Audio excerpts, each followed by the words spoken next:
KTU 2019 scheme civil engineering S7 design of steel സ്ട്രക്ചേഴ്സിൻ്റെ module 2ൻ്റെ തിയറിയാണ് പറയുന്നത് കേട്ടോ. First one shear lag. Shear lag എന്ന് പറഞ്ഞാൽ എന്താണെന്ന് വെച്ച് കഴിഞ്ഞാൽ നമ്മളിപ്പം ഈ ആംഗിൾസ് ഒക്കെ എടുക്കുമ്പം ആംഗിളിനകത്തൊരു 1 ലെഗ് ആയിരിക്കുമല്ലോ നമുക്ക് കണക്ട് ചെയ്യാൻ പൊതുവേ. അപ്പോൾ ആ ലെഗിനെ എഫക്റ്റ് ചെയ്യുന്നൊരു കാര്യമാണ് ഷിയർ ലാഗ് എന്ന് പറയണേ. ഷിയർ ലാഗ് എന്ന് പറഞ്ഞാൽ എന്താണെന്ന് വെച്ചാൽ നമ്മൾ ഈ സ്റ്റിഫർ പോർഷൻ ഉണ്ടല്ലോ, അല്ലെങ്കിൽ റിജിഡ് ആയിട്ടുള്ള പോർഷൻ. അപ്പോൾ നമ്മൾ ആംഗിളൊക്കെ എടുക്കണമെങ്കിൽ ആംഗിളിൻ്റെ റിജിഡ് ആയിട്ടുള്ള പോർഷൻ എന്ത് ചെയ്യും, കൂടുതൽ സ്ട്രെസ്സസിനെ എടുക്കും. നമ്മളുടെ വീക്കർ ആയിട്ടുള്ള പോർഷൻ അല്ലെങ്കിൽ ഫ്ലെക്ചറൽ റീജിയനെ അപേക്ഷിച്ച് സ്ട്രോങ്ങർ ആയിട്ടുള്ള അല്ലെങ്കിൽ സ്റ്റിഫർ ആയിട്ടുള്ള പോർഷനായിരിക്കും കൂടുതൽ എന്ത് ചെയ്യുന്നത്, ഇതിനെ വരുന്ന സ്ട്രെസ്സസിനെല്ലാം കൂടെ എടുക്കുന്നത്. അപ്പോൾ അങ്ങനെ വരുന്നതിനെയാണ് നമ്മൾ ഷിയർ ലാഗ് എന്ന് വിളിക്കുന്നത്. ഷിയർ ലാഗ് എന്ന് പറഞ്ഞാൽ നമുക്കപ്പോൾ അങ്ങനെ പറയാം, സ്ട്രെസ് ഡിസ്ട്രിബ്യൂഷനിലുള്ളൊരു ലാഗാണ് എപ്പോൾ 1 bolt to last bolt. First ബോൾട്ടിൽ നിന്ന് ലാസ്റ്റ് ബോൾട്ടിലോട്ട് വരുമ്പോഴത്തേക്കും ആ സ്ട്രെസ് ഡിസ്ട്രിബ്യൂഷനിൽ വരുന്ന ഒരു ലാഗിനെയാണ് നമ്മൾ ഷിയർ ലാഗ് എന്ന് വിളിക്കുന്നത്. അപ്പോൾ അത് കണ്ടുപിടിക്കാനായിട്ടുള്ള ഇക്വേഷൻ നമ്മൾ പ്രോബ്ലം ചെയ്തപ്പോൾ BSൻ്റെ ഇക്വേഷൻ പഠിച്ചില്ലായിരുന്നു. ബോൾട്ടഡ് കണക്ഷൻ ആണെങ്കിലും വെൽഡഡ് കണക്ഷൻ ആണെങ്കിലും എങ്ങനെ എടുക്കേണ്ടതെന്ന് നമ്മൾ പഠിച്ചായിരുന്നു. അടുത്ത ടോപ്പിക്കാണ് ലെഗ് ആംഗിൾ. ഈ ലെഗ് ആംഗിൾ എന്ന് പറഞ്ഞാൽ എന്താണെന്ന് വെച്ച് കഴിഞ്ഞാൽ നമ്മൾ ഈ ടെൻഷൻ മെമ്പർ ഡിസൈൻ ചെയ്യുന്ന സമയത്ത് ഇപ്പോൾ സപ്പോസ് നമുക്ക് നമ്പർ ഓഫ് ബോൾട്ട് ഒരുപാട് കൂടുതലാണ് വേണ്ടി വന്നതെന്ന് വിചാരിച്ചപ്പോൾ ലെങ്ത്ത്, കണക്ഷൻ്റെ ലെങ്ത്ത് നമുക്ക് ഒരുപാട് കൂടുതൽ വരില്ലേ.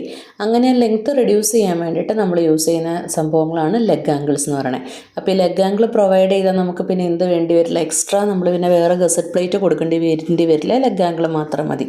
പക്ഷെ പ്രാക്ടിക്കലി നമുക്ക് ഈ ലെഗ് ആംഗിൾ കൊടുക്കുക എന്നുള്ളത് ഇത്തിരി ബുദ്ധിമുട്ടുള്ള കാര്യമാണ്. അതുകൊണ്ട് നമ്മൾ മാക്സിമം ഇത് അവോയ്ഡ് ചെയ്യാറാണ് പതിവ്.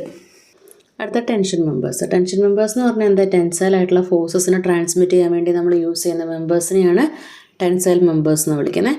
അപ്പോൾ കോമൺ ആയിട്ട് നമ്മൾ കൊടുക്കുന്നതെന്ന് പറയുന്നത് സാധാ സിംഗിൾ ആംഗിൾ അല്ലെങ്കിൽ double angle section, T shape ഉള്ള sections, I sections, channel sections, plate girders, അങ്ങനത്തെ കാര്യങ്ങളൊക്കെ നമ്മൾ കോമൺലി കൊടുക്കാറ്.